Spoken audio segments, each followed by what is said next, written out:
সুপ্রিয় দর্শক, আপনাদের ভালোবাসায় আসলাম এক অসহায় মেয়ের কাছে। আমরা শুনবো তার জীবন কাহিনী। আসসালামু আলাইকুম। ওয়ালাইকুম আসসালাম। হ্যাঁ আপু, কেমন আছো? এই তো আলহামদুলিল্লাহ, আপনার দোয়ায় ভালোই আছি। ও দেখ, তোমার নাম আর দেশের বাড়ি আরেকবার বলবা। আমার নাম নদী, আমার দেশের বাড়ি পাবনা কাশীনাথপুর। পাবনা কাশীনাথপুর, তোমার নাম হচ্ছে নদী। হ্যাঁ। তোমার ফ্যামিলি থেকে কে আছে আপু? আমার ফ্যামিলিতে আমার মা বাবা বেশি নেই, আমি আর আমার দাদি আছি। তোমার দাদি আর তুমি। তোমার দাদির অনেক বয়স হয়ে গেছে না? হ্যাঁ, আমার দাদির তার কি শরীর পিন্ডা ভালো আছে না অসুস্থ?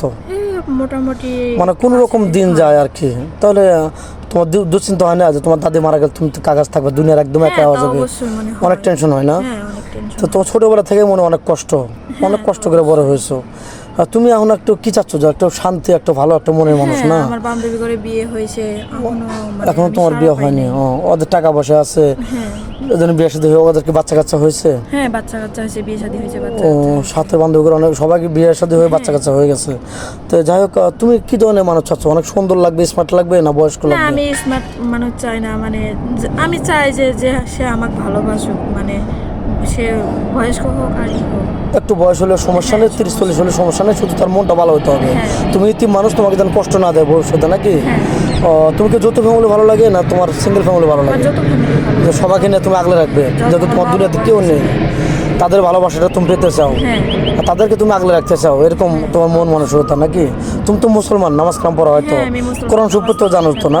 আমাদের অনেক প্রবাসী ভাই আছে, তারা বলে যে কোনো কোরআন শরীফ পড়া বা নামাজ পড়ানোর এরকম আমি আমাদেরকে দিবেন। তো তুমি যখন ইতিম, নামাজ কালামও পড়ো, কোরআন শরীফ পড়া জানো, তাহলে তুমি তো অনেক সুন্দর ভালো মানুষ পাবে ইনশাল্লাহ। তো যাই হোক, বাংলাদেশের 64 জেলা কোন জেলা তোমার ভালো লাগে? আল্লাহ পাকে ইচ্ছায় আমার সব জেলায় ভালো লাগে। যে জেলায় বিয়ে হোক আমার কোনো আপত্তি নেই, নাকি? মানে তোমার যেখানে বিয়ে হোক তোমার কোনো প্রবলেম নেই? না। আর কোনো প্রবাসী ভাই যদি তোমাকে বিয়ে করে বাইরে নিয়ে যেতে চায়, তুমি কি কোনো প্রবলেম মনে করবে? না, কোনো প্রবলেম মনে করবো না। কোনো সমস্যা নেই না? তোমার দাদিকে কি খরচ দিতে হবে, না শুধু তোমার খরচ দিলে হবে?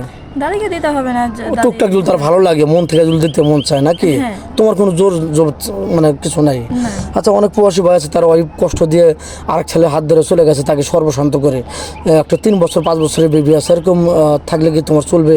হ্যাঁ, চলবে। বিয়ে করবে তো? হ্যাঁ, বিয়ে সত্যি বলছো এগুলো? হ্যাঁ, সত্যি বলছি। ও আচ্ছা, যাই হোক, অনেক সুন্দর কথা বলছো। তো যাই হোক, তোমাকে কোনো প্রবাসী ভাই বিয়ে করে বাংলাদেশে রেখে গেলে তুমি কি পরকীয়া লিপ্ত হবে, আরেক ছেলের সাথে পরকীয়া করবে নাকি? না, পরকীয়া করবো না। স্বামীর মর্যাদা দিতে পারবে তো? আমি মর্যাদা দিতে পারবো। পারবে সত্যি? হ্যাঁ, পারবো সত্যি। ও আচ্ছা, যাই হোক, তোমার বাবা মার কথা মনে পড়ে না? হ্যাঁ, অনেক মনে পড়ে আমার বাবা। কিন্তু মনে পড়ে তো খালি কান্না ছাড়া তো কোনো কিছু করার থাকে না, না? এইজন্য আমি এই জন্য চাচ্ছ যে যৌথ ফ্যামিলির মধ্যে তুমি শ্বশুর শাশুড়িকে নিজের বাপ মার মতো দেখবে? হ্যাঁ। ও যাই হোক, স্বামী কষ্ট দেবে না তো? না না, সে যা চায় সেরকম ভাবে ভালোবাসা দিতে পারবে তো? হ্যাঁ, তা অবশ্যই। ও আচ্ছা, যাও, তুমি কি ফোন কিনেছো আপু? না, আমার ফোন নাই। আদৌ ফোন কিনো নেই? না, আজও ফোন। ও মেয়েটার কোনো ফোন নেই, খুব ইতিম মেয়ে, খুবই হতদরিদ্র ফ্যামিলি মেয়ে, খুবই কষ্ট করে বড় হয়েছে। মেয়েটার নাই বলতে কেউ নেই, একদম সর্বশান্ত, খুবই কষ্টের মানুষ, নামাজ কালাম পড়ে, কোরআন শরীফ পড়া জানে। মেয়েটা একদম ইতিম, বাড়ি পাবনা কাশীনাথপুর। আমাদের নাম্বার দেওয়া থাকবে, মেয়ের কোনো ফোন নেই, আদৌ ফোন কিনে নেই, মেয়েটা খুবই ভালো। আমাদের নাম্বার দেওয়া থাকবে, কেউ ভিডিও কল দেবেন না, ভিডিও কল দিলে ব্লক করতে বাধ্য হবো। ভালো থাকবেন, সুস্থ থাকবেন, এই বলে শেষ করে দিলাম। আল্লাহ হাফেজ।